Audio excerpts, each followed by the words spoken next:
All right, so we're going to close it out. If Peter shows up, uh, I think we're going to have to close it after Chuck because Chuck has a special gift for us tonight because he's up last. And it's something I've seen him perform. And because you're all old, you're going to love it. Here he is from Fort Lauderdale, Florida, Chuck Gregory. All right, Chuck. Hey. All right, well, I hope you do love it. Here we go.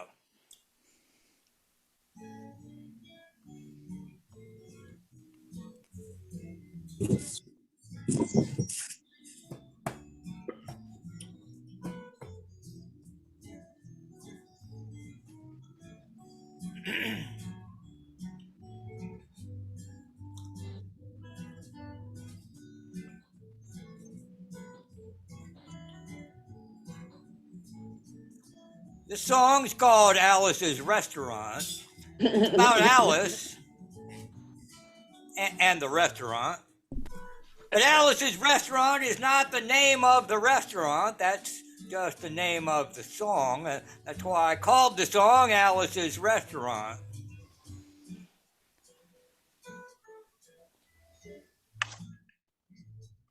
You can get anything you want at Alice's Restaurant. You can get anything you want at Alice's Restaurant. Walk right in, it's around the back, just a half a mile from the railroad track. You can get anything you want at Alice's Restaurant. Now, it all started 2 Thanksgivings ago. That's 2 years ago on Thanksgiving when my friend and I went up to visit Alice at the restaurant. But Alice doesn't live in the restaurant. She lives in the church nearby the restaurant in the bell tower with her husband Ray and Fasha the dog. Well, living in the bell tower like that, they got a lot of room downstairs where the pews used to be. Having all that room, seeing as how they took out all the pews, they decided they didn't have to take out their garbage for a long time. We got up there, we found all the garbage in there. We decided to be a friendly gesture for us to take the garbage down to the city dump. So we took the half a ton of garbage, put it in the back of a red VW microbus, took shovels and rakes and implements of destruction, and headed on toward the city dump. When we got there was a big sign and a chain across the dump saying closed on Thanksgiving. Well, we never heard of a dump closed on Thanksgiving before. With tears in our eyes, we drove off into the sunset looking for another place to put the garbage. We didn't find one. So we came to a side road, and off the side of the side road, there was another 15-foot cliff, and at the bottom of the cliff, there was another pile of garbage, and we decided that one big pile is better than 2 little piles. Rather than bring that one up, we decided to put ours down. That's what we did. Drove back to the church, had a Thanksgiving dinner that couldn't be beat, didn't get up till the next morning. We got a phone call from Officer Obie. He said, "Kid, we found your name on an envelope at the bottom of a half a ton of garbage. Just wanted to know if you had any information about it." I said, "Yes, sir, Officer Obie. I cannot tell a lie. I put that envelope under that garbage."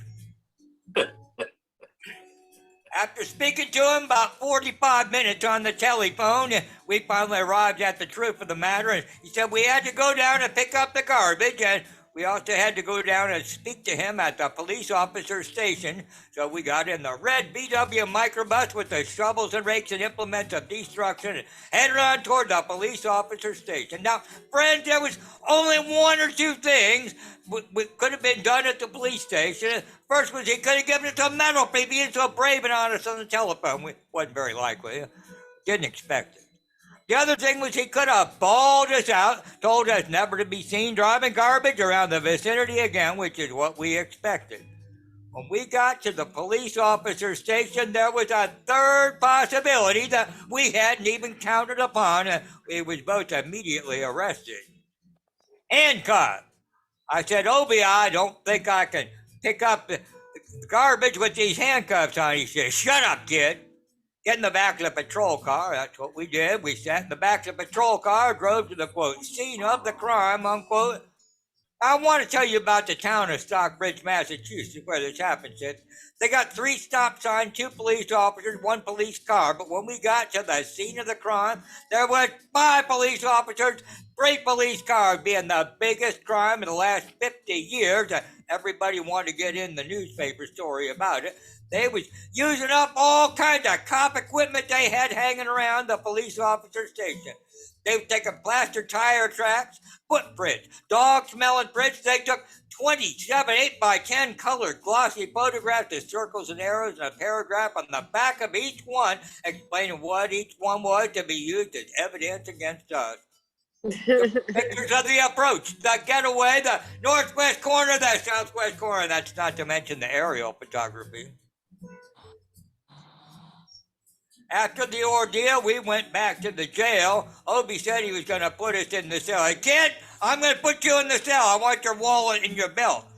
I said, Obie, I can understand you want my wallet so I don't have any money to spend in the cell, but what do you want my belt for? He said, kid, we don't want any hangings. I said, Obie, did you think I was going to hang myself for littering? Obie said he was making sure, and friend Obie was, because he took out the toilet seat so I couldn't hit myself over the head and drown. He took out the toilet paper so I couldn't bend the bars, roll out the window, slide down the roll, and have an escape. And Obie was making sure. It was about 4 or 5 hours later that Alice, remember Alice? The song's about Alice. Alice came by with a few nasty words to Obie on the side. She bailed us out of jail, and we went back to the church, had another Thanksgiving dinner that couldn't be beaten. We didn't get up till the next morning, but we all had to go to court. We walked in, sat down. Obie came in with the 27 8x10 colored glossy pictures with circles and arrows and a paragraph on the back of each one. Sat down. Man came in and said, all right. We all stood up. Obie stood up with the 27 8x10 colored glossy pictures. The judge walked in, sat down with his CNI dog. He sat down. We sat down. Obie looked at the CNI dog and then at the 27 8x10 colored glossy pictures with the circles and arrows and a paragraph on the back of each one. And he looked at the CNI dog. And then at the 27 8x10 colored glossy pictures with the circles and arrows and paragraph on the back of each one, he began to cry because Obie came to the realization it was a typical case of American blind justice and there was nothing he could do about it. The judge wasn't going to look at the 27 8x10 colored glossy pictures with the circles and arrows on the paragraph on the back of each one, explaining what wanted to be used as evidence against this. We was fined $50 and had to pick up the garbage in the snow, but well, that's not what I came to tell you about. I came to talk about the draft. They got a building down in New York City. It's called Whitehall Street, where you walk in, you get injected, inspected, detected, infected, neglected, and selected. Went down to get my physical examination one day. I walked in, I sat down. I got good and drunk the night before, so I looked and felt my best when I went in that morning. I wanted to look like the all-American kid from New York City. Now I wanted to feel like I wanted to be the all-American kid from New York. I walked in, sat down. I was hung down, brung down, hung up, all kinds of mean, ugly, nasty, ugly things. Walked in, sat down.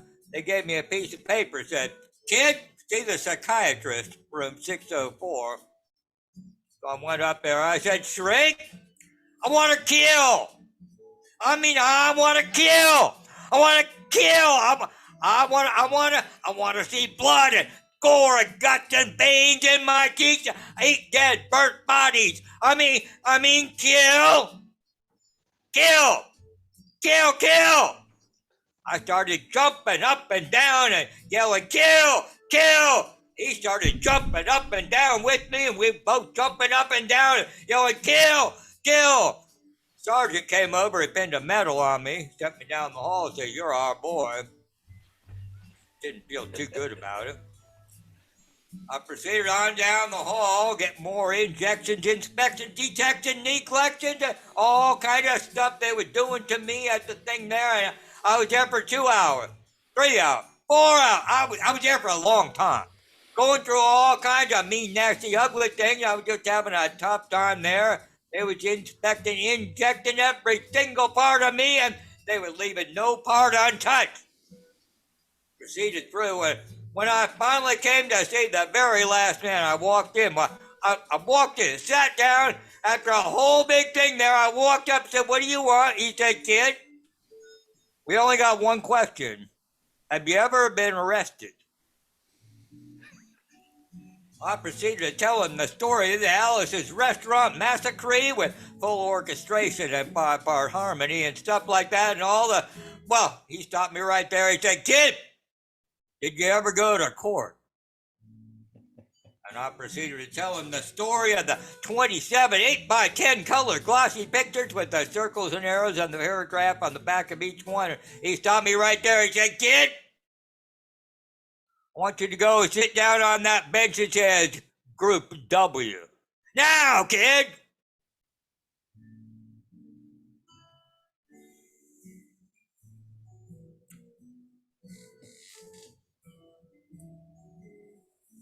I walked over to the bench there, and well, Group W, that's where they put you.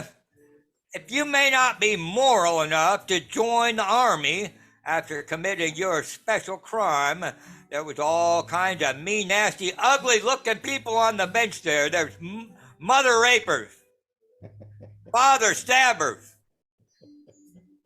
father rapers. Father rapers sitting right there on the bench next to me. What? It was mean and nasty, and ugly and horrible crime type guy. They're sitting there on the bench, and the meanest, ugliest, nastiest one, the meanest father raper of them all, coming over to me, and he's mean and nasty and ugly and all kinds of things. He sat down next to me. He said, "Kid, what'd you get?" I said, "I didn't get nothing. I had to pay $50 to pick up the garbage." He said, "What were you arrested for, kid?" I said, "Littering." They all moved away from me on the bench. And that hairy eyeball, all kinds of mean, nasty things. So I said, "And creating a nuisance." Then they all came back, shook my hand, and we had a great time on the bench talking about crime, mother stabbing, father raping, all kinds of groovy things we were talking about on the bench. Everything was fine. We were smoking cigarettes and all kinds of things until the sergeant came over, had some paper in his hand. He held it up. He said, "Kid, this piece of paper got 47 words, 37 cents, 50 words. We want no details of crime, time of the crime, any other kind of thing you got to say about pertaining to and about the crime. I want to know the arrested officer's name, any other kind of thing you got to say." He talked for 45 minutes and nobody understood a word that he said, but we had fun filling out the forms and playing with pencils on the bench there. I filled out the massacre with a 4-part harmony and wrote it down there just like it was. Everything was fine, and I put down the pencil, turned over the piece of paper, and there on the other side, in the middle of the other side, away from everything else on the other side, in parentheses, capital letters, quotated, read the following words: "Kid, have you rehabilitated yourself?" I went over to the sergeant. I said, "Sergeant, you got a lot of damn gall to ask me if I rehabilitated myself. I'm sitting here on the bench. I'm sitting here on the Group W bench. Because you want to know if I'm moral enough to join the army, burn women, kids, houses, and village after being a litter bug?" He looked at me, he said, "Kid, we don't like your kind. And we're going to send your fingerprints off to Washington, and friends, somewhere in Washington, enshrined in some little folder is a study in black and white of my fingerprints.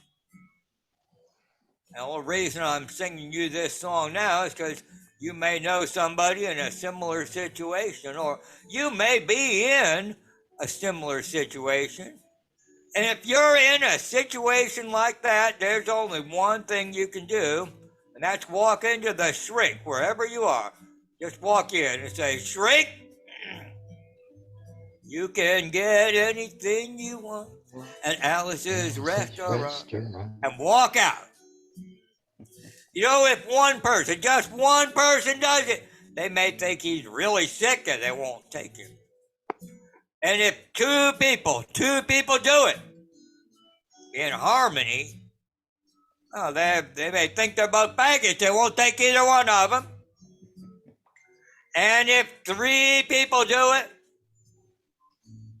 3, can you imagine 3 people walking in, singing a bar of Alice's restaurant, walking out? They may think it's an organization. And can you imagine 50 people a day? I said 50 people a day walking in, singing a bar of Alice's restaurant, walking out. Well, friends, they may think it's a movement, and that's what it is. The Alice's Restaurant Anti-Massacre Movement, and all you got to do is join, is to sing it the next time it comes around the guitar with feeling. So we'll wait for it to come around on the guitar here, and we'll sing it when it does.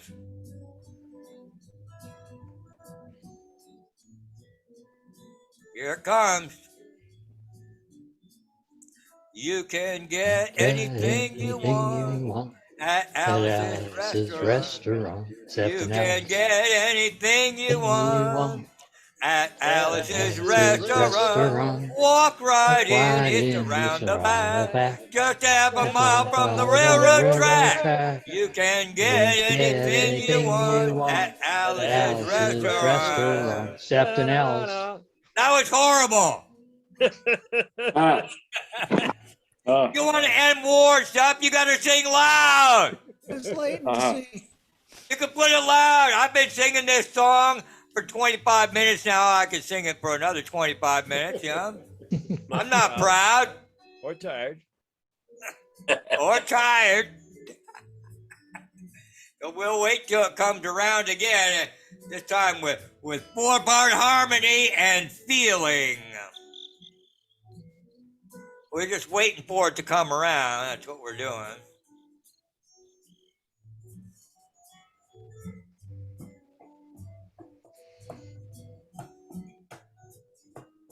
All right now. You can get anything you want at Alice's restaurant. Except at Alice. You can get anything you want at Alice's restaurant. Walk right in, it's around the back. Just half a mile from the railroad track. You can get anything you want at Alice's restaurant. Alice's restaurant. All right, Chuck. Hey, Thanksgiving special. Let's go for Chuck is in the house.